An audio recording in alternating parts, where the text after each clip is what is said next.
Hello, hello, hello. We should be live. It has been a while since I've been on YouTube. So obviously we'll just see whether that's definitely coming up.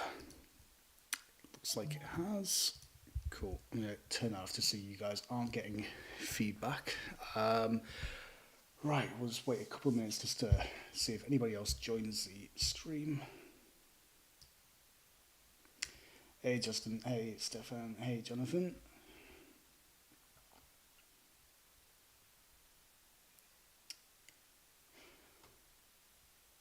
Okay. So I think we're getting a couple more people on.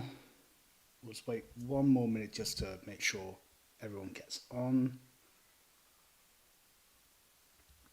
Can everyone hear me okay?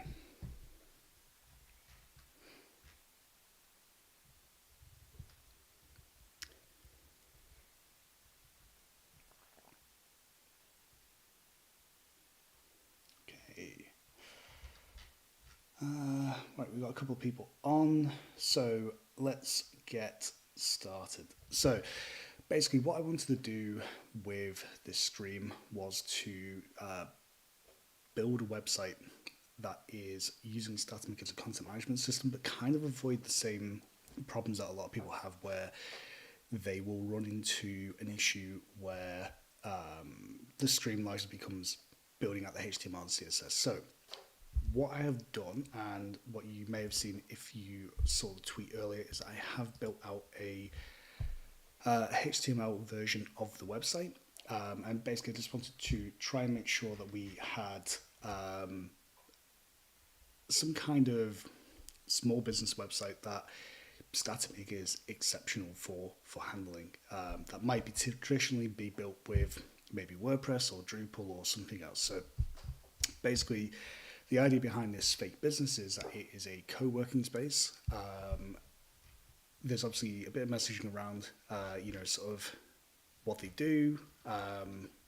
Initially, it's just going to be a marketing website with a form. Although what we might look at is integrating it with Stripe checkout. So a bit of information about where you can find them, a bit of information about what they offer, and maybe some profiles on some of the other people who are there. Obviously, like I said, all the pages are built out. We've got a couple of demo maps. There is just to be content in for the time being. We have a form. We have obviously what they offer. FAQ pages which have some toggle content already, and the contact is simply a email form just for the time being, because to try and reduce the amount of forms that we're building, because obviously they can be quite intensive. So what we are going to want to do first is we're going to actually want to get our Statamic install set up, and to do that we are going to use the CLI. Now, there's a couple of different ways that you can do that. One of the ways that you can do it is how Steve McDougall and I did the other week, where you install it into an existing Laravel application. What we're going to do is we're going to keep it simple. Anybody who saw that stream will see how complicated things can get, especially when you're not kind of following the path of least resistance. So we're just going to stick with the CLI install for the time being. Sorry, pardon if I'm coughing, it's because I've still got some remnants of COVID. So, right, what we're going to do is we're going to go to my sites folder.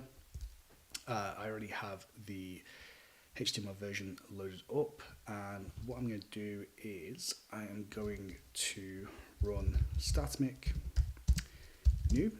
So same way, if you're used to using Laravel, it's same principle, Laravel new, project name, just we're going to do Statamic new. What we'll do is we'll call it CoSpace because that's the name of the business, and we'll just hit enter, and the first thing it'll do is it will ask you whether you want to start with a blank website or a starter kit. Now, if you've never used Statamic before, what I'd be tempted to do is, when you're playing around with it, download a starter kit. There's quite a few starter kits, from ones that are fully fleshed out to ones that are very much meant as a launchpad. I know that Peak is one of the more popular Launchpad ones that has support for Tailwind and so on built out. But what we're going to do is to give you the most bare bones approach. We're going to start with a blank site. And if you have any questions, do feel free to pop them in, provided that YouTube and Ecamm are behaving. I should be able to get them through. Just while we wait for this to load.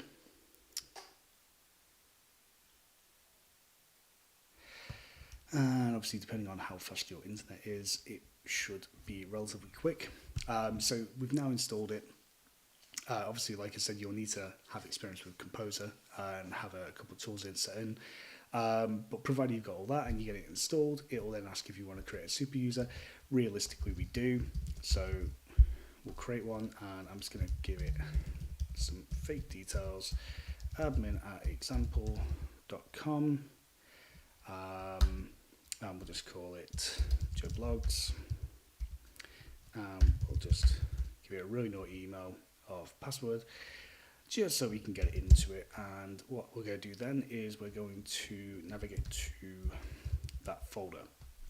Now what we'll do is, if we just list out the folder, we can see that it's basically a pretty bog standard Laravel install, albeit with a couple of additional folders. What I'll do is, in PHP Storm, and I'm sure there's a quicker way of opening it, but I have just started using PHP Storm, which could be dangerous considering that we're on a broadcast, but YOLO.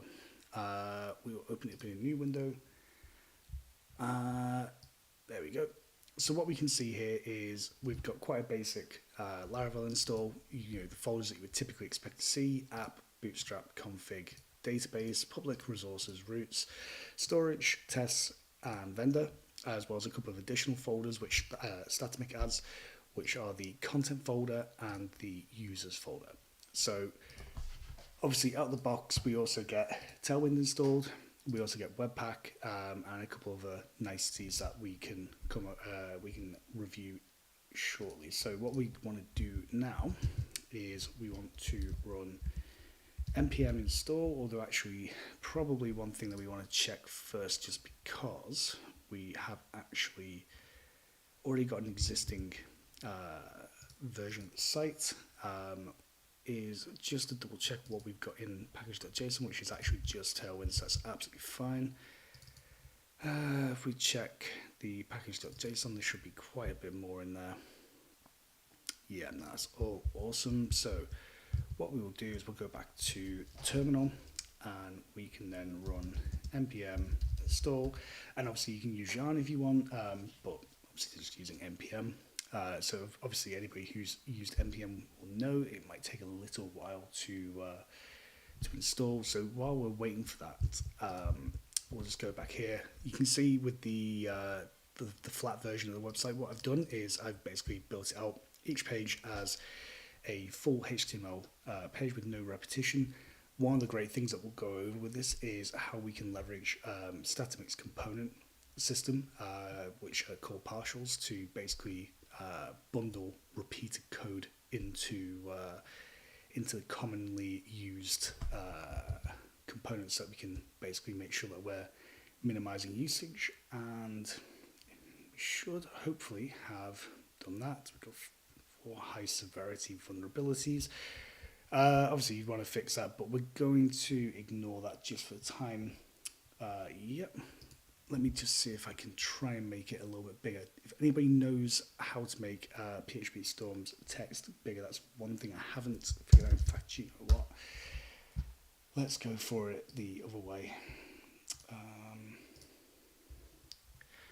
Right. Is that any better, Andrew? Let me know if it is.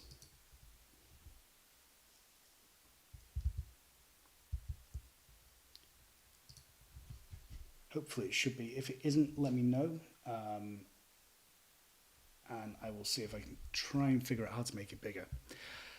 But yeah, so in theory, yeah, we should have now installed npm for high severity vulnerabilities. We'd probably want to normally fix that, but we'll just ignore that for the time being. And what we'll do, just in case you've never come across this before, chances are you probably have, is if we go to package.json, we can see the various scripts that we can run.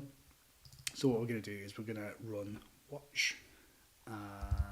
If you see me turn my head, it's just because I'm waiting to see if Andrew's let me know whether he can actually see it. Yep, awesome, great, right. Unfortunately, I'm running this on a 32-inch monitor, so yeah, the text has a habit of becoming a little bit too small. So what we're going to do is we're going to run, and we're going to run watch. And what this will do is it will compile the CSS and the JavaScript and just run in the background. But actually, one thing that we want to note first is that by default, when you actually run or when you install Tailwind, Statamic via the CLI, it will basically create a js.site and a css.tailwind. It's entirely up to you. I'm just pedantic and have my preferred naming conventions, so I'm just going to change that to app, and I'm going to change this to app. Totally unnecessary, but whatever. It's a good way of showing what actually ends up happening when you want to rename certain things. So we're just going to rename this to app, and just do refactor, and then we're going to come into JavaScript, and we'll refactor this again, and we'll call this app. And like I said, this is just me being pedantic and having used app dot for a very long time. We'll refactor that.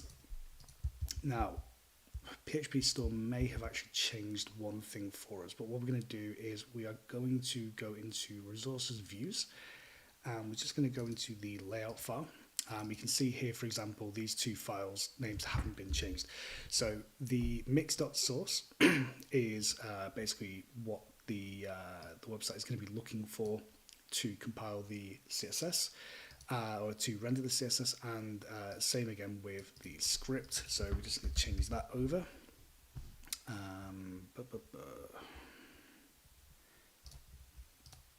No idea what that does. We'll just give it a try. Like I said, bad idea doing first stream with PHP Storm when I'm still not quite used to it, but like I said, you only live once, so we'll see what happens.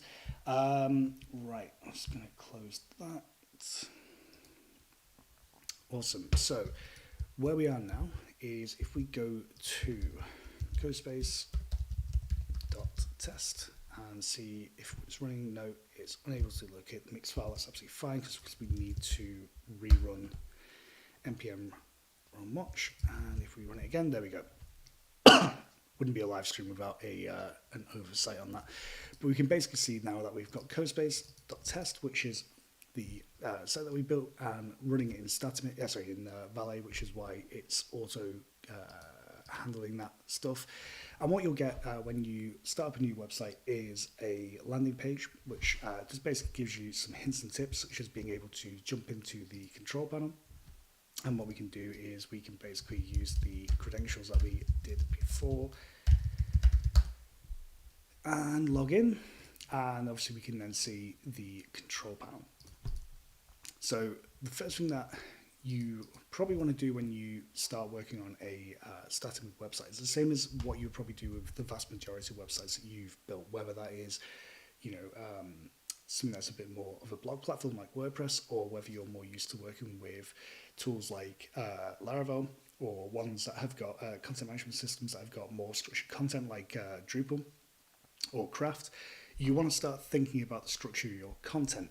So what we'll do here is we'll take a look at this website, and we'll just go through and we'll start thinking about the structure of the content. So basically, we can see at the top here that we have a series of pages to borrow, typical content management system parlance. Other than that, if we go through each page, we have just basically, that's a bog standard page. Book a space is again a relatively basic page. Now we've also got our packages, which if you think about it, could be a content type. I know Justin was asking about pricing tables. I hadn't actually anticipated putting pricing tables in here, but what we can do is we can have a look at how we might tackle that if we were to expand on it. We have what we offer, which again is probably just going to be a straight content page. FAQs, which are absolutely a content type that we want to have a think about. And then we've also got a couple of things like our privacy policy and terms and conditions, which are effectively legal content. And then obviously we've got a couple of other things like the year that it was founded, the legal name of the company if it's different, the address, that type of thing, social media. These are all different types of content that we can have a think about how we can control through the actual content management system. So at its heart, Statamic has a couple of different classifications of its tooling. So obviously content, it is a content management system, so you would hope it would have content tools built out from the beginning. You've got fields, which are the ways of managing how people enter content. And then we have a handful of tools which are useful for the developers or potentially admins of the website. So what we're going to do first is we're going to go into collections, and collections are effectively groupings of content. So we were saying before that we have a group of pages, we have a group of frequently asked questions, we have a group of social media channels. So effectively we want to have a think about how we actually, where the most appropriate place to put those are. So obviously we have pages, so what we'll do is we'll quickly go in here, and obviously pages is available out of the box, so we'll basically jump onto this one straight from the off. So what we want to do is we want to create an entry, and what we're going to do is we're going to have a quick look at this. Now there are one or two additional pages that don't actually appear in the menu, but realistically we've got finders. So what we'll do is we'll quickly create a finders page, and for the time being what we're going to do is we're not going to worry too much about the fields that are on the page. Right now it's more about let's just get the pages created, and then we can then start thinking about what we need to add other than that. Or the alternative way that you can look at it is that if there is content that is going to be on the page that we don't really want, maybe we actually go in. So thinking about it, let's actually take the approach that we don't want an author, because this is going to be a regular page. So rather than actually jumping straight in there, let's go back to pages, and if we click on these three dots here, it allows us to control the pages. Now you can edit the collection, and we'll go into that shortly, but the key thing that we want to look at is blueprints. And blueprints, when it comes to Statamic, are the wider grouping of the fields and content that you want to allow people to be able to edit. So we can see here that the blueprints are pages, and if we actually just open up pages as a second page over here, it might actually be a really useful way of showing how they actually relate to each other. So for example, if we click into here, we have the title. So this is the main tab. So we've got the main tab, and we've got a sidebar tab, and you can actually add additional sections if you want to be able to do on. So for example, we can have one here, and if we just save that and then we refresh this page, we'll see that we've now added our new example tab, but we'll just remove that because that's not 100% really necessary at the moment. We'll go back to main, so we can see that we've got title, and title is always required. We've got content, which is just a markdown input text area that has a little bit of magic around it, a couple of additional helpers for people. We've got the author, which is a select, if I remember correctly. It might actually be a custom field type of its own. And then we've got template, which basically allows users to select which template they want to use. Now, my personal approach to building content management systems is that you should provide the absolute minimum amount of control that they need to be able to do their job. Template kind of scares me a little bit because it gives them the potential to maybe break and part of the site. So What we'll do is we'll remove template and we will remove the author one. And thinking about looking at this page in particular, we've got our header with a couple of buttons, a wide image for that, a couple of links to pages, and a call to action, then the footer. There's not really that much free text area here. However, when we actually look at some of these other ones, there might be.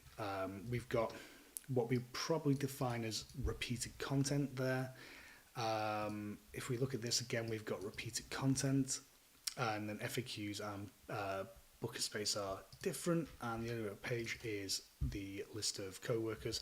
And again, that's not got really free content. So we probably want to have a think about the actual homepage as a separate blueprint. So what we'll do here is we'll just leave this as it is for the time being. And we can probably get rid of, keep that. Parent allows you to hierarchically set the page from within the actual page rather than doing it from this level, but we'll probably leave that for the time being. If we go back to edit blueprints, we can create a new blueprint for the pages collection, and what we'll do is we'll just call it home, and we'll start thinking about what content we really need for this. So what I'll do is I'll move this across to here just so we can actually go through each piece itself. So Statamic out of the box comes with a lot of custom fields that we can use. So we'll go over a couple of them just to give you an idea about what they might be used for. Bard is very much Statamic's answer to Gutenberg. It's a kind of a WYSIWYG tool with the ability to inject structured content blocks into it. We will be using that, so we'll come back to that shortly. Code basically gives you the ability to add a code block along with a couple of other niceties. A lot of these are effectively, either your text input, they may be a text area, they could be a text input with specific conditions like an email. They could be selects, they could be radio or checkboxes. They're just basically those basic types of inputs, but with a couple of niceties around it to really help you be able to make sure that the experience for people who are putting content in, and invariably that's probably going to be non-technical people, is as easy as possible. So what we're going to look at here is we've got effectively a header or a heading, should I say, with a subheading here, and then two links. So what we probably want to think about here is this is a group of content. Now what we could do out of the box is we could say that this is your page heading, and it will give you keyed handle there, which is typically page underscore. You can change that to page dot, but there's another way that I'd typically recommend that if you were going to do that, we do that. So what I might actually do is just change that to heading, and I'll show you why shortly. We want to have a think about this. Now, on other pages, probably the heading that you want here is going to be the name of the page. So for example, Booker Space is a really good example of that. This is actually incorrect. That should say what we offer, and FAQs is shortened to shortened from frequently asked questions. But basically, the idea here is that we have a title that is kind of required anyway, and you could, if you have a title that is the same as the heading that you're going to want at the top, just not, sort of ask people to fill it in. However, if we wanted to overwrite that title, for example, we want Find Us to appear, sort of as a title within the content management system and make it easier for people to be able to find it. For example, this page being home makes it easier for people when they're in the content management system to be able to find that it is actually the home page, but you don't necessarily want it to be get ready for the new normal. we can create a new text area that basically gives us the ability to override it. So what we might want to do is add some instructions that would basically say this field is optional. If you do not fill it out, the page will use the value of the title input or title field instead, because input's a bit techy and people won't necessarily know what you mean. You can either position it above or below. We don't need to worry too much about whether it's listable or whether it's read-only. And this is kind of where you start getting a couple of additional things like placeholders, so we can add some placeholder text if we want to. We can control the HTML input. It's just going to be a basic text one at the moment. We can set a character limit if we want to make sure that people aren't going crazy, because we've probably all worked on projects where people put way too much text into an area. I suppose what we can always do here is look at this. So if we can do a character count and just drop that in, and we can see it's 28 characters. So let's maybe just say like we're going to set a maximum character limit 40.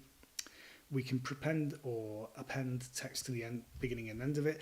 That won't actually output anything, but what we can do with that is maybe like, let's say if we want to have like a pound symbol or a dollar symbol, if you're talking about currency, it gives you the ability to put that in without people necessarily putting it in themselves. And then pretty much everything else is really just kind of specific use case stuff. So I wouldn't worry too much about that. We'll ignore conditions and validation for the time being. But we can basically now see that we've got page heading and title. What we're going to do is we're then going to create these two new ones. Now, what we'll do is we'll basically say that those are two lines. So we're going to want to be giving people a text area. And what we can basically just call this is, we can call this page intro. And again, this is the text that appears under page heading. We're not going to add a placeholder, we're not going to add a character limit, and everything else is fine. So we'll just save this now. What we'll do is we can basically just go, and we'll save this just for the time being, come back to pages, go into home, and we can still see that it's using the existing blueprint rather than the new one that we've created. So if we go to blueprints, we can now see that under collections, we've got home and we've got pages, and they're both associated with the pages collection.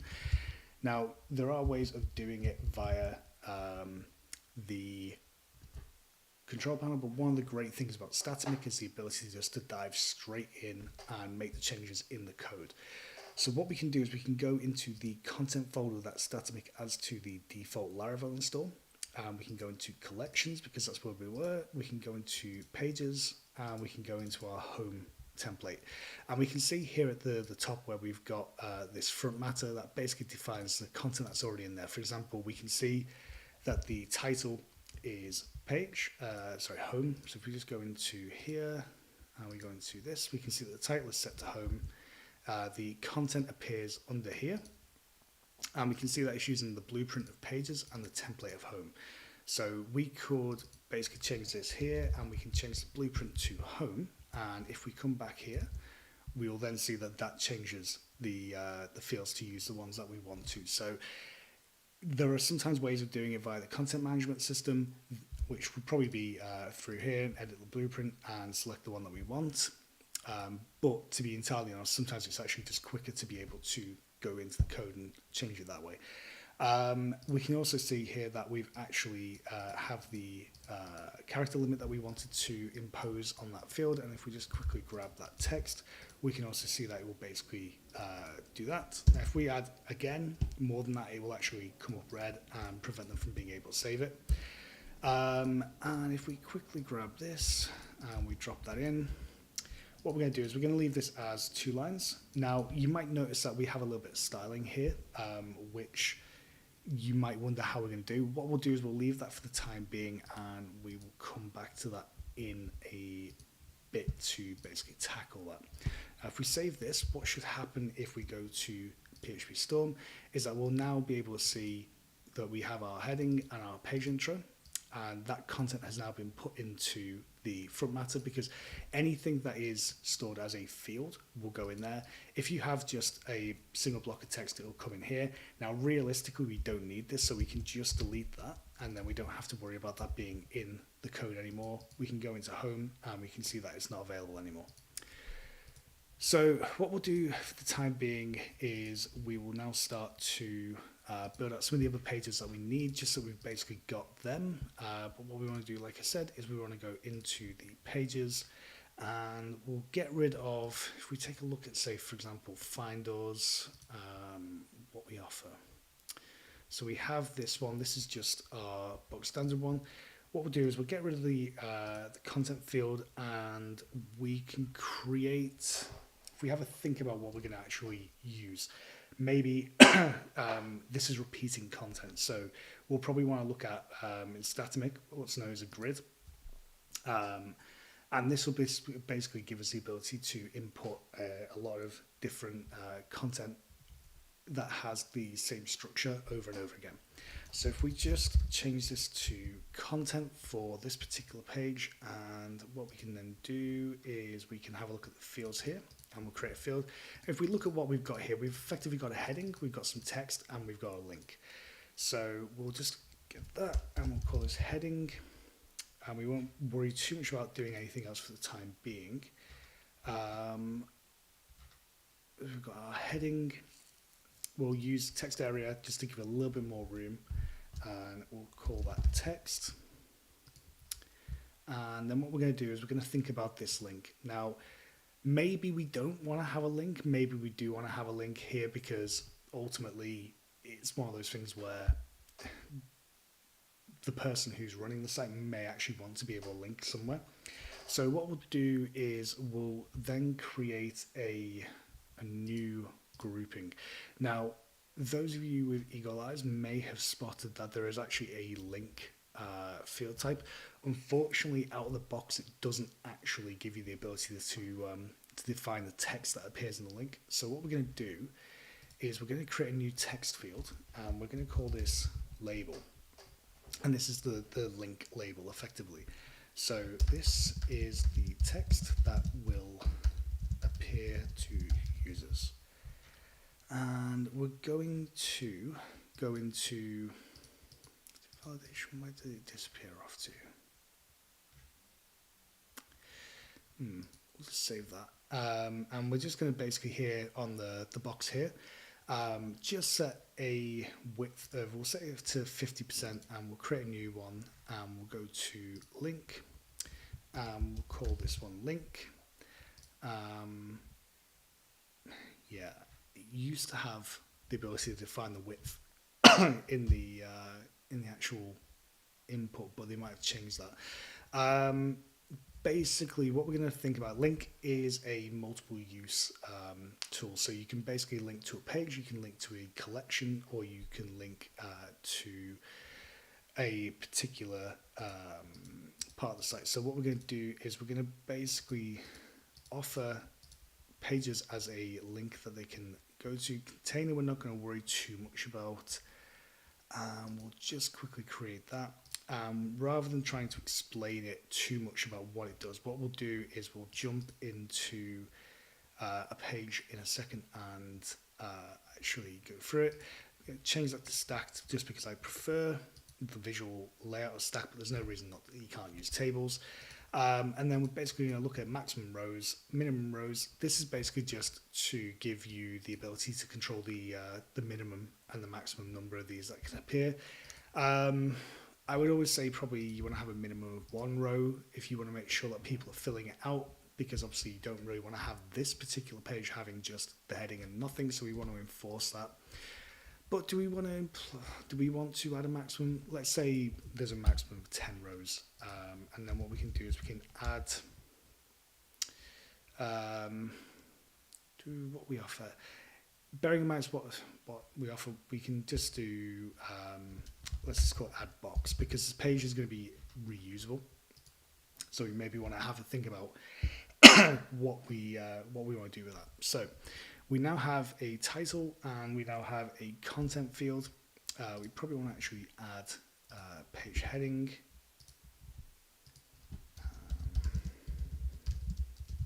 And we'll just change that and get rid of that page bit again. And I think we set that to 40, didn't we? So if we now just save that, we can just move that up. So you're not locked into the order that you input a field as. We'll just give that a save.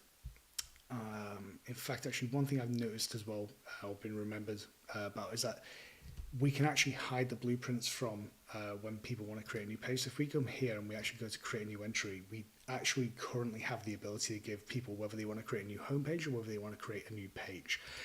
We probably don't want people creating multiple home pages, or at least pages with that kind of design. So what we can do is we can come into the blueprints and we can just basically check that box.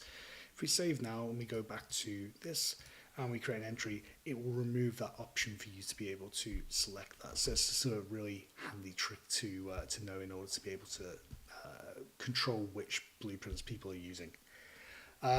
If we have a look at this, I'm just going to actually call up the design that I mocked up very quickly, just so I can see what it was. There we go, what we offer. Thought that would be what it would be, but just double check. And obviously this is an optional one. I haven't added the help text, but obviously we don't necessarily need to worry about that right now. And we can see here, this is what we basically added. Now, for whatever reason, that hasn't actually restricted it to 50%, but we can go back and we can fix that later. It might actually just be because the input is a little bit, it's just because the input's a little bit too small with the window being crossed over like that. And we can see here as well that, for example, the help instructions are now effectively pushing these out of sync. That would bother me, so probably what I might do is just go back very quickly, go into pages, into content, into label, and probably set that below just so it doesn't throw that out of sync, because I am pedantic like that, but it's all part of being a developer. And we can now see that that's now no longer throwing out the actual alignment. So we want to call that what we offer. And what we're going to do just for the time being is we are just going to chuck in a couple of find us. Did I actually create any? Oh no, actually I had actually created some text for this. So we'll actually just grab the text from these. Now, obviously, they weren't necessarily filled out. They were all the same body text, but we can have a play around with that. And there are no links in this, so we're just going to leave these ones empty for the time being. In fact, what I might just quickly do is drop these down and we'll grab the rest of these. Fortunately, there's no quick way of adding content. It is one of the more tedious parts of building out a content management system, but a very necessary part. And of course, I miscounted that, so we'll just have to grab that text. And if we now come back up and we save this, we can see that it does actually save, and we can now see that we've got our what we offer page. What I'm just going to very quickly do is create the other two pages, which is book a space, find us, and we'll just leave the rest of that blank for the time being. We can come back and we can tweak those ones to be more appropriate. We'll just FAQs, and the final one was, I believe, co-workers. Meet the co-spacers. Because, of course, any cringy company has to use their own name to do that. So we'll quickly come in here and we'll just say, this is a great example of where we can override the title. Frequently asked questions. And pretty much everything else is fine. So what we're going to do is we're now going to come back to our collections And if we just go to this, we should now see that a lot of the content has gone because we're now no longer pasting that in. What we're going to do is we're just going to come back into the code. I'm going to close that down, and what we want to do is we want to go into resources and views, and it's exactly the same concept as Laravel. You know, all the design is in the views, and we're just going to come into the home page. We'll clear this out, and of course, just because we want to make sure that it's definitely appearing, we can now see it says hello. So when it comes to antlers, it's very similar in concept to Blade, but it's probably a bit more akin in its syntax to Twig and other languages like that, with the moustache or antlers or pointy boys, whatever you want to refer to the brackets as. And what I'm going to do is I'm just going to come back here, and I'm just going to quickly go into the index file and basically just grab this, because we've obviously already got the correct markup for that.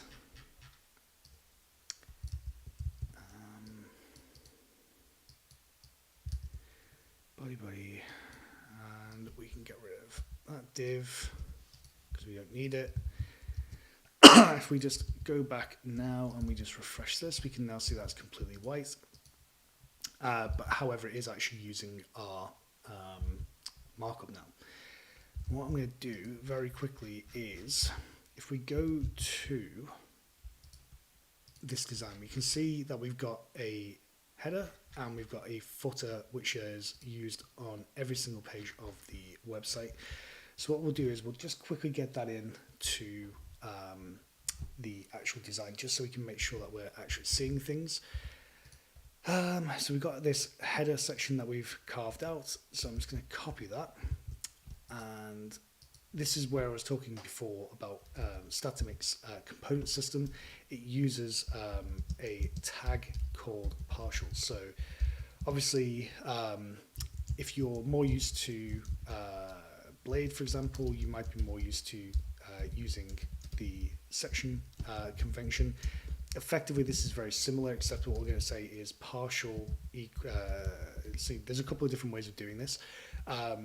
You can say partial hello, or in fact, actually, rather than doing that, let's use the actual example header. And within views, what we're going to do is we're going to create a new folder. In fact, let's create a new file, and it will go into the folder partials. So it's plural, and header.antlers.html, and we'll just paste this in. We'll fix the menu later. If we come here, we can see invalid heading is not found, because it would be partials. Let's just go the other way that we'd normally do it. Partial heading, nope, that is not going to work. Why am I making, because it's under partials? It shouldn't be that. Partials heading, partials, oh, that'll be why. It's nothing to do with that, it's to do with me calling it the wrong thing. I'm sure people have just been screaming at me. I've called that wrong, but anyway.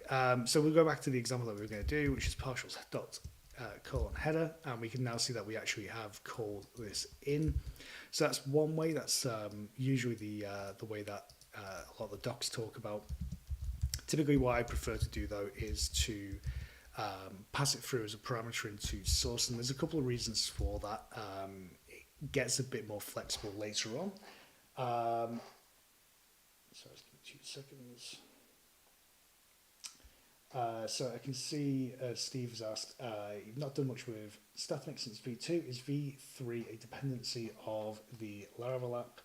With V2 you couldn't update Laravel on its own. That's a great question. So for those of you who maybe looked at Statamic 2 and are now reconsidering with Statamic 3, or you're just coming across it for the first time, one of the big differences with a Statamic 2 project is that effectively Statamic 2 was an application that was built on top of Laravel. And so it basically had Laravel as a dependency within its own application. Within Statamic 3, that relationship has now been completely reversed, and Statamic is a package for Laravel rather than treating Laravel as a package for Statamic. So it means that you can keep your Laravel install up to date. Obviously, anybody who used Statamic 2 will know that it was stuck on Laravel 5.1, which obviously still Laravel, but it was getting quite outdated. So, but yeah, no, Steve, it's a package for Laravel, so there is no restriction right now. Coming back to that, what we were talking about, partial, there's a couple of really fancy things that we can do with that, such as being able to pass through variables, which are a little bit more harder when you're using the colon syntax. I'll see if I can try and think of an example of that, but it's usually larger projects that you come up with that. And what we'll do is we'll do the same for our footer. Now, obviously, if you create a partial definition before you actually have created it, it'll come back and say that the view is not found.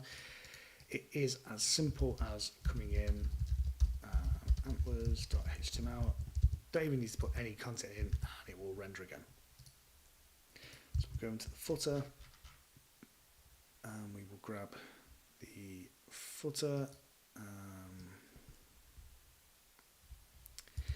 and we'll just drop that in. That's got a lot of stuff in it, but we can come back to that later. And we can now see that, for example, we have all the content.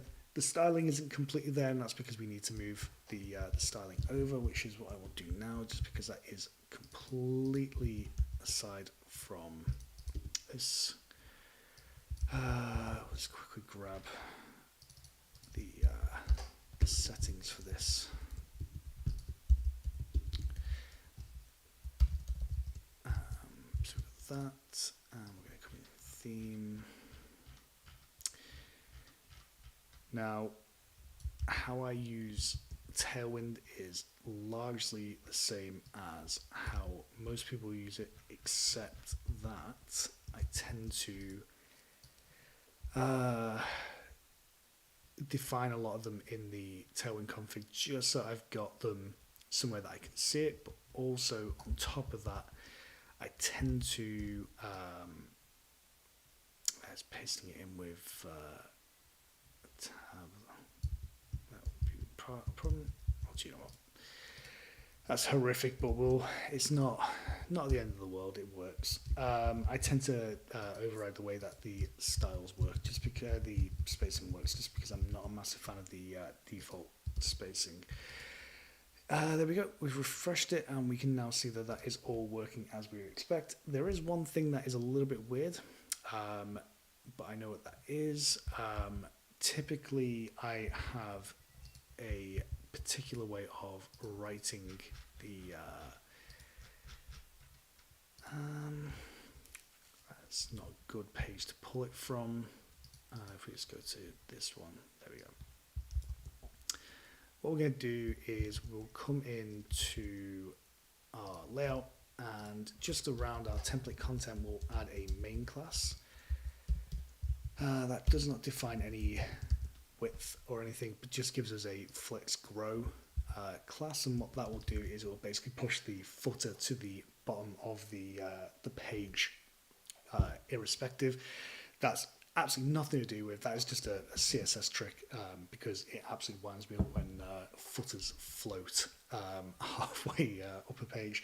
Thank you very much, Studio. Right, awesome, cool. So we've now got our header in place. We've now got our footer in place. We'll make them editable in a bit, but just for the time being, let's just focus on the rest of it.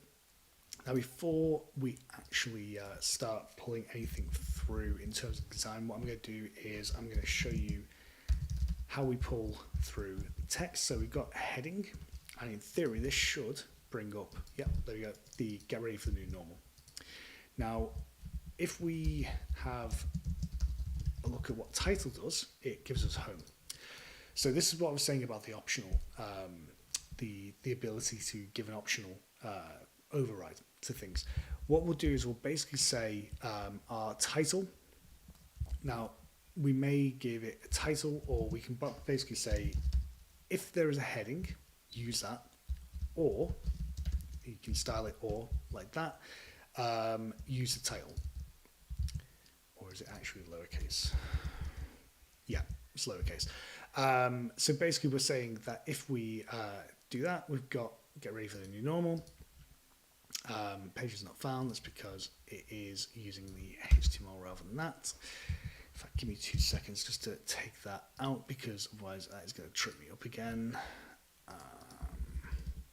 We will make this menu dynamic, but just for the time being, if we do that, that should be fine. So we can see, for example, find us, book a space, FAQs, and contact is not what we wanted to do it. We can see that nothing is appearing here. Now, the reason for that is quite simple, and that's because, as we were looking at before, if we come back up into the content, collection pages, and we look at our home field, we can actually see that it's using the template home. So we can see here in our views, let's go close partials, we've got a template called home. Now, if we go back up and we look at, say, for example, find us, we actually don't have a template defined. And when we don't have a template defined, what Statamic will do is it will fall back to a template called default. So, for example, we can see here that we've got this. If we just change that to title, what will happen is it will then bring up the title. So if there's no field, if there's no template, and that's applicable for layout as well, it will actually fall back to the default template. So what we'll do here is we will grab from home.antlers exactly the same text, and we'll drop that in. And if we go through each of these pages, we'll see find us was what we wanted to call it. Book a space again is the same. What we offer is the title, and we can basically see then that we have frequently asked questions, whereas the actual title is FAQs. So that just gives you a good example of how you can basically chop and change it up just to make sure that we're actually giving users maximum flexibility. What we will do now is let's grab, let's go to index, right. So we have a section here, and this section is the header. So what we'll do is we'll just drop that in, and we'll just take out the any dynamic content for the time being. We'll have a look at this, and we can see now that we've basically pulled this through. Now, there's a couple of things here that are a little bit weird, and that's because our fonts aren't available at the moment. We'll look at bringing those in, but for the time being, it's not going to be the end of the world for it to be slightly different from what the actual design is supposed to be. So if we just quickly come back in here, we can basically get rid of this, and we'll just change this to hello. And it helps if I refresh the correct version. We can now see that it's coming up as hello. Whereas if we now go back in and we basically say, let's actually say heading or title, it's now coming back up with the dynamic content. Now, a word of caution, and this applies to any content management system, don't ever trust what people put in. Although it's being stored as text, there's still the potential for, although it's still being stored as flat text in the YAML up here, it's still dangerous to particularly trust what people are putting in, because, for example, we can have weird, change it there, it'll change it there, and we can come back and change that back to what it should be. So yeah, we can change things through the actual text, but so I'm getting questions through. Yeah. Right. So basically, the general rule is don't ever trust user input. However, thankfully, Statamic comes with a large number of modifiers that allow us to basically take away the risk of people doing naughty things. So within Statamic, we have, it helps if I actually spell that correct, sanitize, a modifier called sanitize. Now, if we go to the documents, because Jack, Jason, and Jesse have done an absolutely phenomenal job with these. And if we just search for sanitize, there we go. We can basically see that sanitize basically will convert special characters to HTML entities. Now, where this is really good is for two things. One is from a security perspective, because it will basically turn any attempt to pass dangerous characters, such as angular brackets that are used for things like injecting script into their HTML entities, which will not be passed. The second thing is it's a great way of stopping people from trying to do things that you really don't want them to do. For example, if you do not want text in a particular section to appear to be bold, they may be told or know that if they put the strong tags or the bold tags, that it will basically then make the text bold. What sanitize means is that even if they try that, it is not going to work, because it will basically just strip it out and it will render it as that text, and it obviously look wrong, and they'll probably complain to you, but then it gives you the ability to say that you know the designer has made it clear that they don't want you to be able to do that. Now, obviously, you might be thinking, that's great, but that could be potentially a bit heavy-handed. And you're right, it could be heavy-handed. And what we'll do is we'll touch on another way of, another modifier which is great for handling that particular issue in a moment. Now, this is a handy trick for when you have a, what's the best way of putting it, a situation where you want to be able to not ask or not give people too much control over things, but we want to be able to give people the ability to do a little bit of styling with a particular section. So this is our say goodbye to work from home without the commute, embrace work from anywhere revolution. And if we go back to our design, we can see that these are the sections that have got wavy underlying content.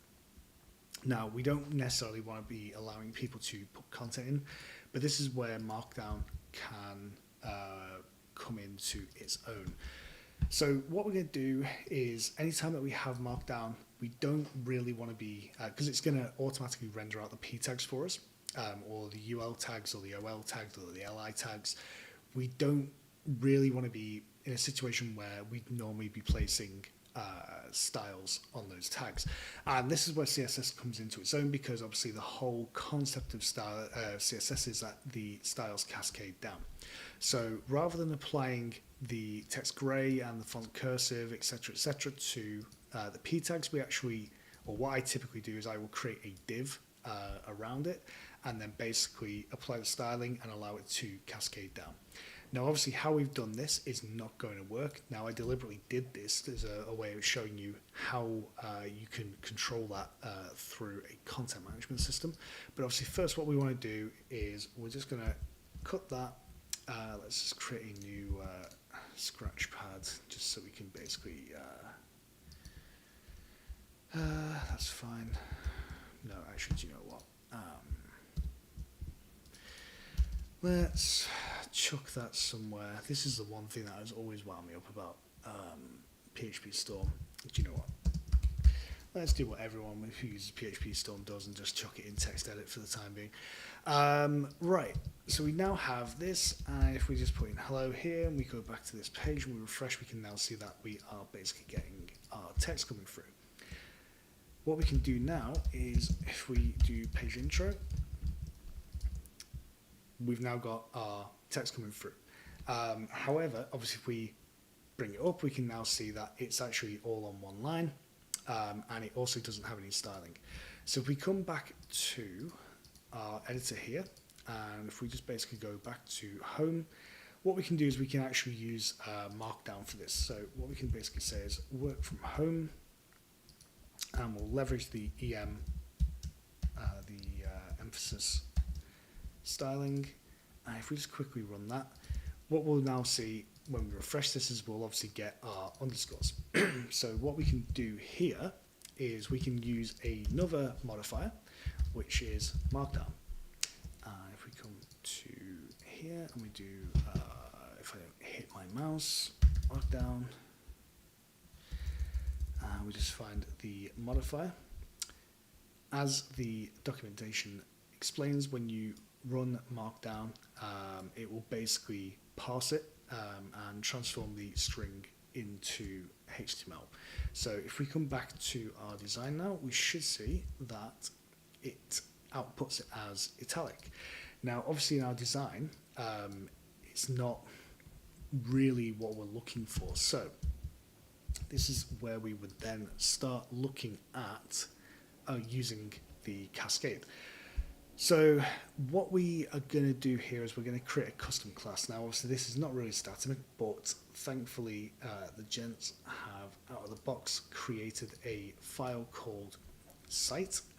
Now, you can add as many as you want, but what I am just going to do in here is to basically go em wavy. Now, typically, I try to keep the classes as close to utility classes as possible, but however you want to call this, it is entirely up to you. Now what I'm going to say is it's em wavy. We're going to use Tailwind's apply, and we'll call it font normal, I think, to stop it from trying to be italic. It won't make a difference because the font doesn't support italic text, but basically have font normal. And if we come back here, we can see on the text here, where is it? I collapsed it, didn't I? That's why I can't see it. Decoration wavy. However, if we just apply decoration wavy, it's not going to do anything because we need to apply underline. Now, if we save this, and we just make sure that it's definitely compiled it, and we come back here. That's not happened. Let's just run watch again just to make sure. Okay, right, I think I know why. That's because I've probably not applied em wavy to it. Yeah. Okay, right, em wavy. If we just come back here, and it is currently applying it to everything. That's not what we really want. So what we need to do is we need to come back and we basically need to say anything that is em. In fact, actually, we don't need to do that. We just need to do em, wavy em. And hey presto, we now have it styled as we want it to. Now, before we move to resolve the issue with the where it's not breaking over two lines, we can see here that it's actually breaking the work from anywhere revolution over two lines. Now let's just say that the designer on the team is being pedantic and he really doesn't want his messaging to be broken over two lines. What we can do is we can use another modifier. If we just come here, I believe it is white space. Is it collapse white space? If you're ever unsure, it is listed on the side. And what we're looking for is for it not to wrap. Is it wrap?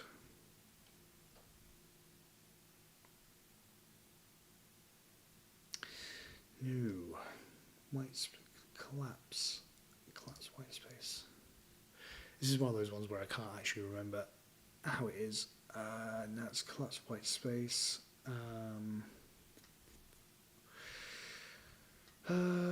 What was the class? It is.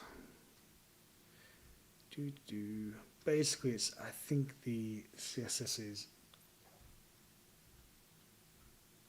not it's collapse. Trim trans truncate your first underscore wrap. Where this is where it gets a bit funny. So text don't wrap CSS. see if we can try and find it. White space. White space modifier Statamic. Spaceless. Is that it? Nope.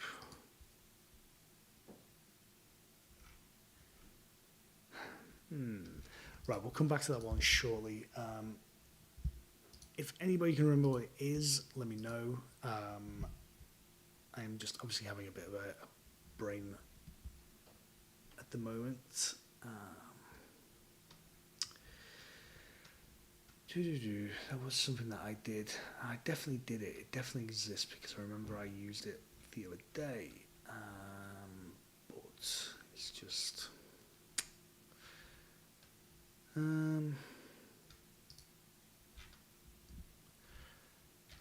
array, date, we'll have to string, add slashes, ASCII, backspace, camel class, so entities explode. Script tags.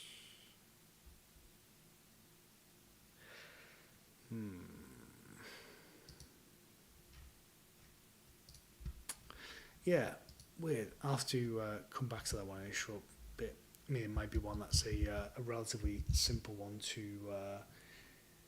do. I mean, I suppose the other argument that you could use is you could just, because we're already in there, is to actually just apply white space.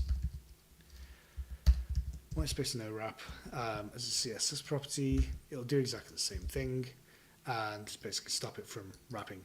Maybe that's a good modifier to look at building if it isn't there as a tutorial. Guys, if you're watching and it already exists and it's just I'm having a bit of a brain trump, let me know. But yeah, anyway, basically the point there is just that there are ways of stopping it from wrapping. Finally, we can definitely use a modifier that I definitely know exists, which is new line to break. What this will basically do is if we have included a return in the text area that we are saving, so if we go into home, we can see that we've actually got a break here. It will convert it into a break HTML. So if we actually go into inspect here, we can actually see that it's actually adding a break element there to force it onto a new line. And that just basically gives us the ability to control the formatting a little bit more without having to have it as two completely separate lines. Right, so what we're going to do now is think about a couple of different bits and pieces. Now, there was one thing that Jason pointed out, which I think Markdown needs to come later because there's a bug in there. Yeah, so really, really simple things, and the guys are absolutely amazing for feeding back on errors. We can see here that there's actually a little bit too much space here. There should only be that amount of space. Now, if we actually look here, we can actually see that it's actually returning an extra line there. That is a problem with the parser that they use. So we're just going to move the easiest fix, well, there is a bit of a workaround, is to move Markdown to the end. And that will basically just do that. Now, one thing that we can do is, obviously, if we're thinking about our security thing, that we don't want people to be able to do that, if we run sanitize before we run Markdown, we can basically ensure that the text and any HTML or anything that we don't want to be run is being run. The other way you can do it is you can use another modifier called strip tags, which will basically only render the tags that you actually wanted to. It helps if I actually spell that properly. And basically that just gives you a little bit more control over which tags you actually want to allow. So sanitizer is effectively a sledgehammer and stops people from being able to put through anything, whereas strip tags will basically give you a little bit more control over what people can actually put into that input. So, you know, you might want to allow links, You may want to allow, for example, an ordered list, so a list that has numbers and the list items, but you don't necessarily want unordered lists. It just basically gives you a little bit more control over what you're actually outputting.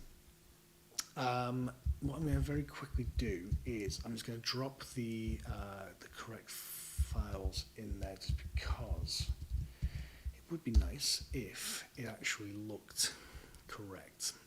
So we're just going to open up the code space, HTML code space, and we'll just grab the things, and we'll just drop that in public, and in theory that should be too simple. We'll come back to that later anyway. Not the end of the world, I can sort that out. Right, so we want to have a think about these two links now. Now the question with this is, are you actually going to change these? One of the key things I would always say with content management systems is don't make the mistake of making everything editable. Marketing might want to really quickly change the text there. If they want to run A/B tests, it's quite simple to implement Optimize and to change the text within that through Optimize. But let's say that they wanted to be able to do that. Again, it's as simple as basically going into here, going into your blueprints, your home, and then just adding, let's create a group, because they are a group of links, and obviously there's a really useful learning here, which is that I can never remember where the order is of things when the field window is slightly smaller than what I'm used to. So we'll call it buttons, even though that's probably semantically incorrect. And we're going to have our label. And again, this is what users will see. We'll apply it below just so we can basically stop it from causing any alignment issues. We will, the other way of actually doing this is to basically use the search box at the top. We'll just call it link. We're not going to do anything with that. We'll just create pages. We're going to come back there. That's all fine. Set this as 50 and 50. Now, one thing here is that you may notice that this is actually a looks like a button, and this is actually just text with an underline. So what we'll do is we're going to control this through the template. Basically, make sure that the button that appears in the first position is the one that is styled as a button, and the one that appears secondary is styled as text. So whichever button appears first is the one that will be styled like a button. And we'll change that to link just to make that feel a bit better. And this is a classic example where you definitely want to set a maximum number of rows with that, and we'll go add link. So we can just basically save that now, and if we come back and we go into home, we'll now see that we actually have this, and we can also see that it says whichever link appears first will be the one that is styled like a button. This is linking to a entry, which is the book space one, which has completely thrown everything out, but whatever. And we're going to say reserve your space now. And then we're going to also add a second one, and we can now see that because we've hit the maximum, that is removed the link to add any more, and we're just going to say find out more. And this again, we can link to a URL, we can link to a first child, or we can link to an entry. Don't worry too much about what first child is. That is going to be what we offer. We're going to save that, and if we come back, obviously because we haven't actually done anything, we're not going to see anything changing. So what we'll do now is we will look at our link here, and what we're going to do is basically going to say that these are repeating. So if you are more used to Blade, you might be used to doing a for each. Within Statamic, instead of doing it as a for each, they have the concept of tag pairs. So we have called this, and if you're ever unsure about what you actually have called the tag, and actually I just realised I'm in the wrong project, so give me 2 seconds to flip back over to the correct one. If you're ever unsure about what the tag is called, always just remember you can jump back into the text field, and we can see here, for example, that is called buttons, and then we're working with label and link. So if we come back here, we can then basically say buttons, and you also need to add the tag pair at the end, and all we do is we just basically put a / at the end to let Statamic know, or let Antlers know that that is the end of the loop. And if we now do this, what we will see, because we're looping through twice, is that we'll get a duplication of these buttons. So we can see now that that's definitely returning 2. So what we're going to think about now is what we said before, which was that for the first one, it's always going to be a button, and for the second one, it's always going to be a text link with the arrow. So we can basically actually use if first, I believe, is the syntax we'll soon learn, whether I'm right or wrong. Jack will probably throw his hand over his face because he knows that I'm pedantic. You can end an if-else with a /, but almost every other language uses it, finishes if-else with and end if with text. But anyway, the documentation, you will typically see it with /. You can use end if you are as linguistically pedantic as I am.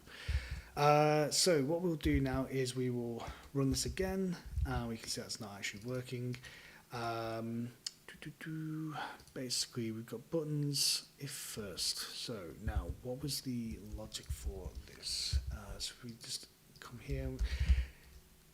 Often it is literally just a case of coming through this. So if first, it's not what we're after. We're after the tag, not the modifier.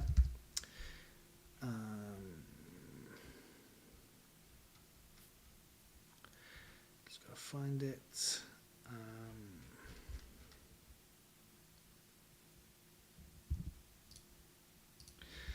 Front end. It's probably should be a reference. We're looking for tags, and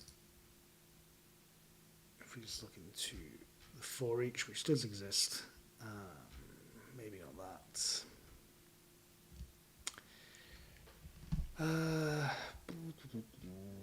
One of those great ones where it's been just long enough that my brain has completely forgotten what the correct way of doing this is. So if first, do that, or is it just literally first? No.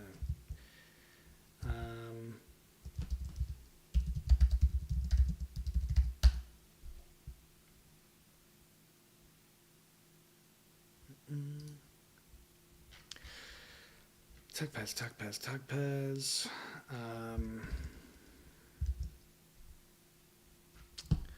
So arrays, displaying data, songs value.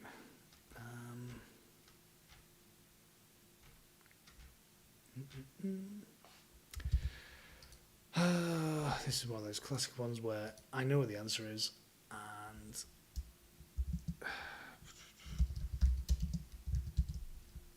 try that. Let's see if the value's first.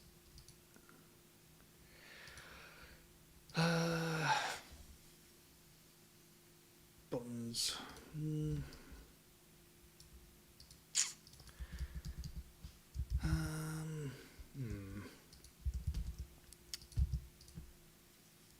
Right. Oh, do you know what? It is if first. That's me being stupid. If we just change this to tomorrow. Yeah. End of a long day, that's my excuse. So the tag pair was working. So you can basically use if first. This is probably Aaron laughing at me in a second. Right. So we basically got a tag pair, and it is basically pulling through an array. If we use another really useful modifier within Statamic, which is the dump modifier. And we go back to this page, we can see that it is actually an array with 2 items. If we go into the collection and into the items, we can basically see the label and the link. So what we can do here is we're going to change this to tomorrow again, or the day after, just to make it clear that it definitely is there. Let's get rid of the dump just to stop it from breaking the tag pair rendering. So reserve your space tomorrow or the day after, and we're just going to come in here and we're going to basically change this to label. And again, because we don't trust anyone, we're going to add sanitize to that, and we can see that that's changed back. And within here, what we're going to do is we're just going to change that to link. And if we check that now, we can now see in the bottom left hand corner it's now book a space. We go through to that, it's taking us through to the correct page. If we click here, it's still going to be taking us through to the wrong one because it's trying to connect to the HTML. So what we can do is exactly the same here. Now the difference with this is that we have a bit more going on here. We've got the span for the text and the SVG. Now this is where you can start getting a bit more crazy if you really want to with leveraging partials, and we will have a look at that in a second. If we just change these over, label, and again sanitize because we don't trust anyone, we can now see that that link in the bottom left hand corner is correct and is linking to the what we offer page. So if you think about it, we can probably optimize this a little bit more, because realistically the LI doesn't hold any particular classes, so it isn't really necessary for it to be repeated. So we can clear that out, and what we'll do is we'll just tab these in, make sure we don't delete too much, tab the end if in, and then all we're doing, if we refresh now, we can see that it hasn't changed anything. Now what we can now start thinking about is that we're maybe going to start adding a couple of different things. So we're going to say HTML antlers link, and we'll just grab this because it's the big yellow button, and we'll just copy that out, and we'll just put button in there for the time being so we can see that it has actually removed it, and we'll drop it in here. And if we then come back here and partial src button,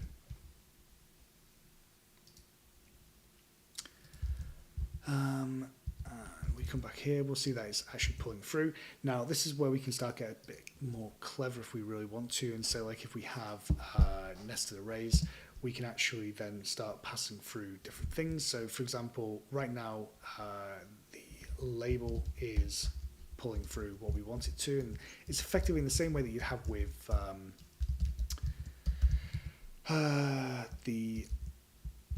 with something like view. We can pass it through like that, or for example we can actually pass through a string into the component. So if you've worked with components previously, it's very similar. Partials will typically read the context of the page, which is the bit of the YAML here, to see if it can actually see anything. For example, we're actually in an array at that point, so you can see that there is actually something in the page context, and it will basically pull it out like that, but you can actually override it if you need to. One other thing that we can do is we can do, let's say, text link antlers dot HTML. So maybe we say with icon, and if we come back here and we just grab this and we say again partial source text link with icon, and what we're going to do here is we're just going to go into this, paste it again, and it should all work. What we can then do is we can then start thinking about maybe we're going to have a new one called icons. and we're going to have a chevron right antlers.html, and we'll just paste this in. And what we can then do is we can say if classes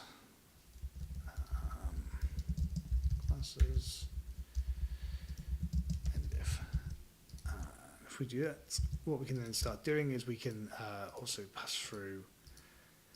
If we go to here, we can basically then say classes. Actually, not classes. Classes is a bit wrong. If class, come here, I'm going to say class equals, let's say, text red 500. Close that off. That hasn't come through. That's because it's not. It's using the just-in-time thing. So if we just quickly apply, say, text red, maybe not that. Just to give it something to generate that text red 500. Hello. Oh, actually, do you know what the part of the problem there is? I don't actually think there is a red in there.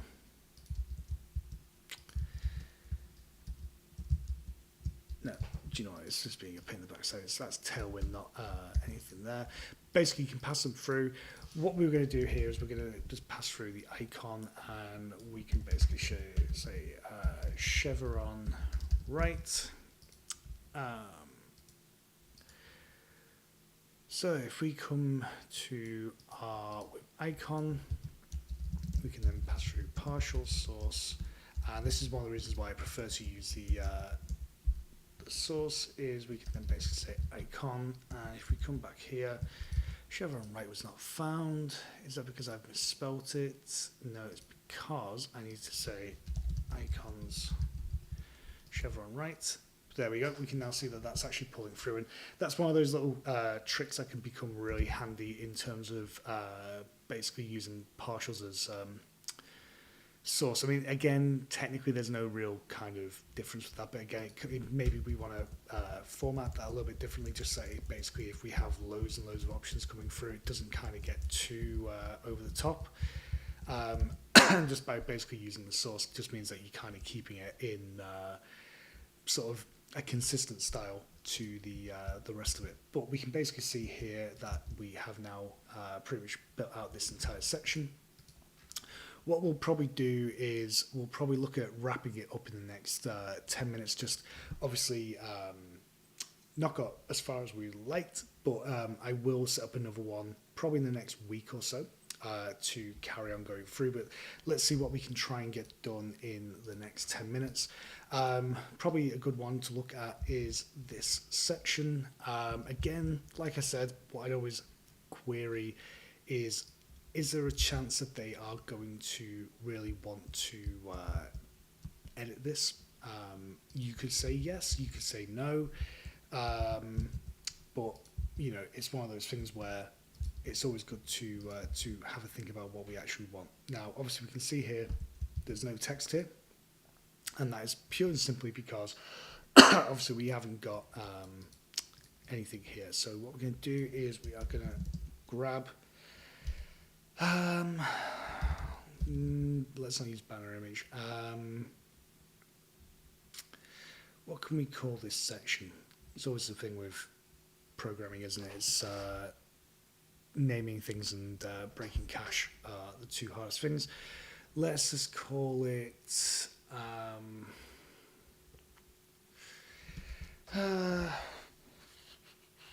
let's just call it office image. And we're going to leave the alt empty because there is really no context to this image that really needs to be worried too much about for screen readers. It's just very much visual candy. So let's go into home and go into the home blueprint, and we're going to create a new field. And for this one, we're going to use the assets one, and I think we call it office. Office image.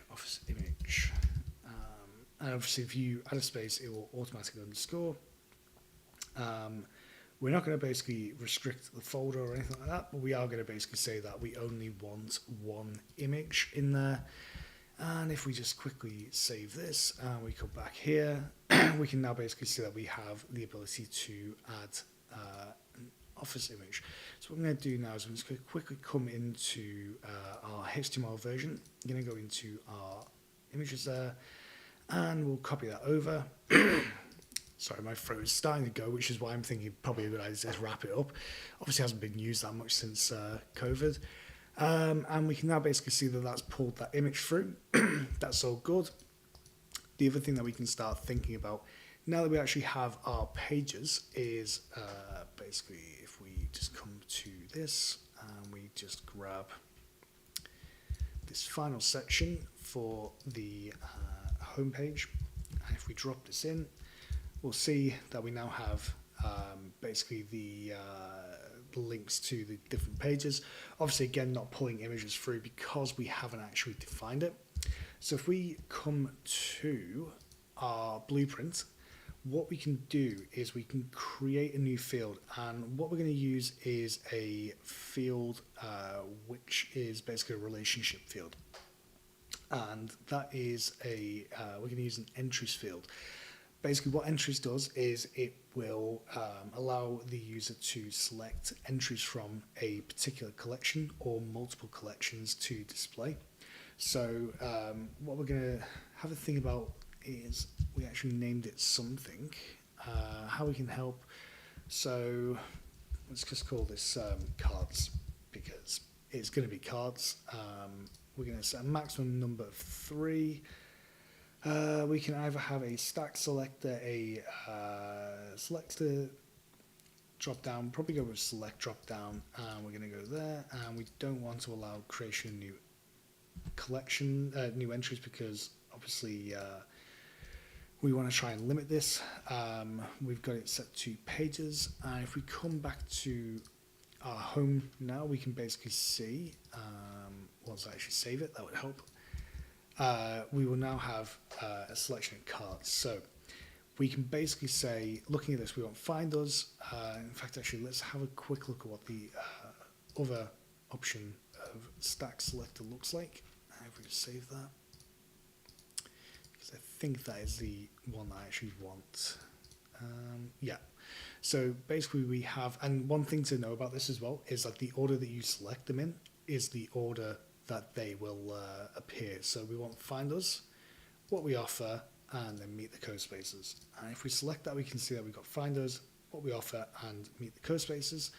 If we now save and publish that, again, obviously it's not going to make any difference, but what we can do again is we can come back here, and we're going to basically add cards as our article wrap.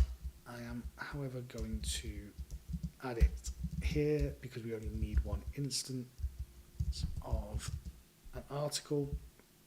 And I actually just realized I need to actually move that there because we don't want it to be repeating the grid. That would not be helpful. If we come here, we will see that this will add a ton of them. Now, obviously, bearing in mind that if we look at the design, these are offset at different levels. So we can basically come back in here with our text, and we can notice that we've got PT10 for our first one, PT20 for our second, and no padding top for the one above. So what we can do with this is we can basically then say if first, then we want it to be MDPT10.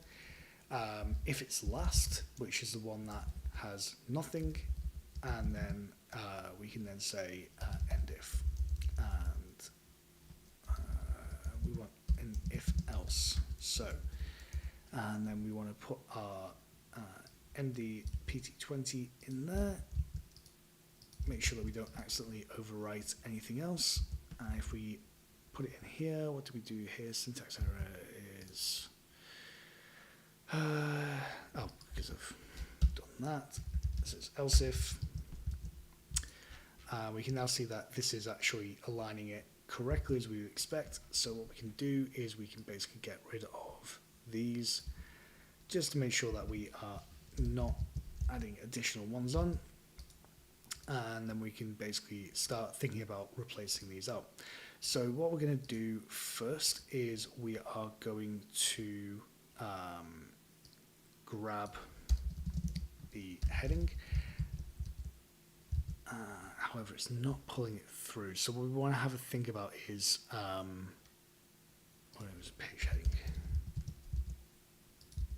No.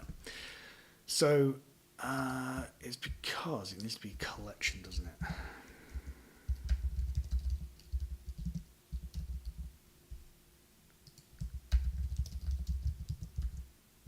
Nope. Right, this is one of those things that I haven't actually... Oh, don't do that. This is one of those things I haven't actually touched on much since the Statamic 2 days, but if we just go to Statamic collection, basically, yeah, collection from, however, that's not what we want it to be, because we do want it to be a collection that would be if we were pulling through everything, which is not what we're doing. So let's just undo this, and again, like I said before, when in doubt, dump them out.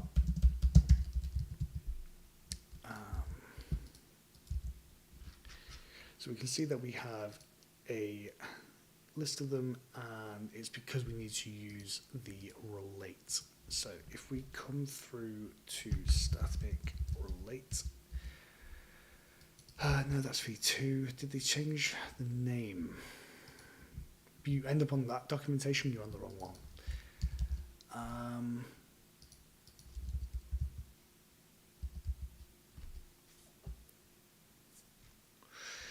What did they change the name to? This is one of those times where it's sometimes better not to have worked with stuff. Not tags, but collection, is it? So we've got assets.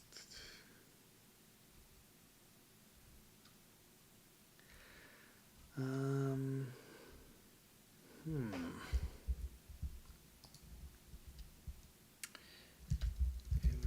say entries. Entries field type. So if you're ever unsure what you can actually use, if you look up the field type, it should give you the ability to set related entries. So that's interesting. So the related entries is pulling it through. Now, if we have a quick look on our home, so cards is actually our related entries. Not entirely sure why that's not working, but if we just come back here and we just search for, oh, of course, what it might be is that it's actually not.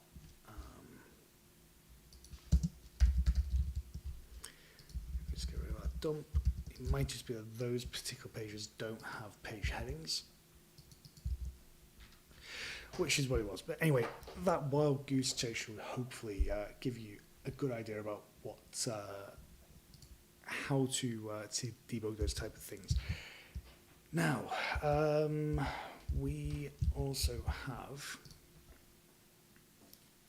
text here that does not actually exist within that.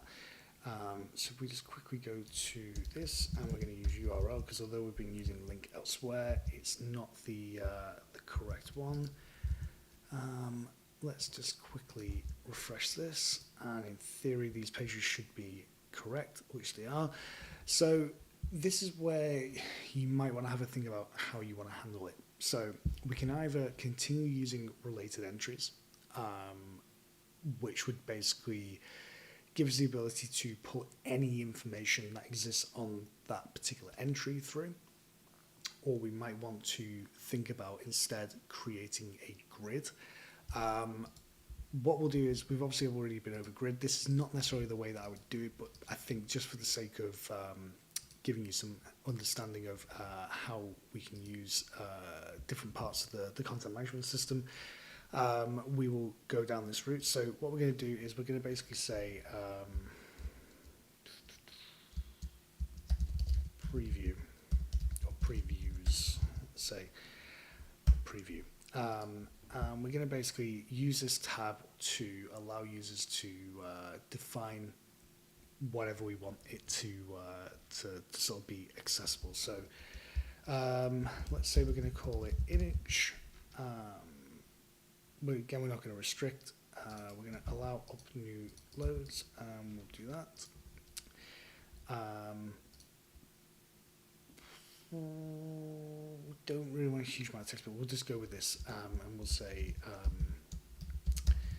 text, and we probably do want to have a think about limiting the amount of text that can go in here. But if we just go here, that's definitely the longest one. So if we just do character count again, and we can set it 100, so we'll say maybe 120, say maybe 100, yeah, 130 maximum as the characters. We'll just save that, and then maybe we want to say call to action, and we'll set that as maybe 50 at most, and that will just be the text that basically gets selected there. So if we now save this, and if we come through to find us, we'll now see that we've got the new preview tab. And what we can basically do is we can come here, upload, and we'll basically use the find us image. And what we're going to do is we're just going to grab this. Do you know what? That's the wrong one. What we'll do is we'll just come in here, and if we come into its resources and blueprints, blueprints are actually stored in resources. So this is a really quick hack for when you realize you've assigned the incorrect type. Sidebar preview field. We're just going to do text area. Try. Oh no, it's not. It's not going to allow us. It used to be much easier to change that.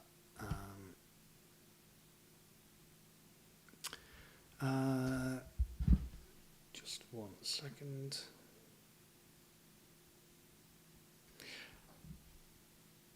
Right. As soon as we've done this, we'll wrap it up because my throat is getting a little bit sore. But if we just go back to blueprints, come to our blueprints pages, we'll bin that. We'll create a new field, which is a text area. We call it text. I think we said 130 was the maximum that we were going to allow on that, and just bring that back up. Save. Make sure that definitely saved. We'll reload that because we didn't save anything. We'll just do that. There we go. That's all fine. Call to action is get directions. We'll save and publish that. We'll come into what we offer, and we want to find out more for that. Find out more. Skip the 4 walls of your house. Definitely sounds enticing at the moment. We will update this, use that image, save and publish, and then your new co-workers meet the co-spaces. Let's upload team. Grab that. Let's discover who's who. And if we just quickly save this, and we come back to this, we'll obviously see that very little's changed. In fact, nothing should have changed. If we now come into this, what we can do is we can basically say, yeah,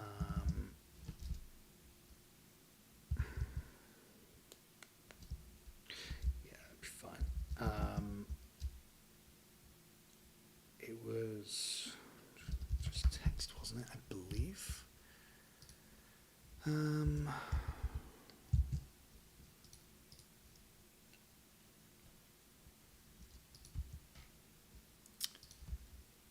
as text.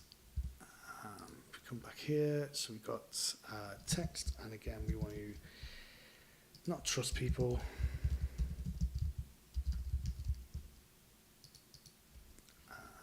But we'll do script tags and P because that's the only one we really want to allow. Maybe we'll allow an EM or strong. We then want to run probably new lines of break just in case somebody does it, and then markdown. If we just come back here and refresh this page, we can now see that we are actually getting what we want. And then what we can basically then just say is, again on this, is call to action sanitize. We're now getting the correct ones, and then literally the last thing that we need to do is we just need to do image. It's called, yep, and we've just got our preview images coming through. And with the exception of editing the call to action and a couple of bits and pieces which we can go over next time, we are pretty close. What I'll probably do is I will look at fixing the fonts off video, just because again that's kind of more of a, it's not necessarily a Statamic thing, it's more a problem with just the HTML and CSS. What we'll do next time is we will go over basically navigation. I'm just going to close this just so it's out of the way. We'll go over navigation, how you can use the navigation functionality to control the menus that appear. We'll go over globals, and we can discuss how we can set things like the address, the start date, the company name, and also social media. We'll have a look at some of the other collections that we will want to create, such as FAQs and our legal documentation. And we'll probably then have to, in a third one, just based on sort of how long this is taking, basically we can look at building out a form, and also just what I can probably try and do is look at creating more of a pricing table. But if you've got some examples of what you'd like to see me take a crack at, do send them over to me. Just DM me on Twitter. If anybody has any questions about what we've covered in this video, let me know. But otherwise, I will let you all go enjoy the rest of your evenings, your day, your morning, and I will catch up with you soon. All right, bye now.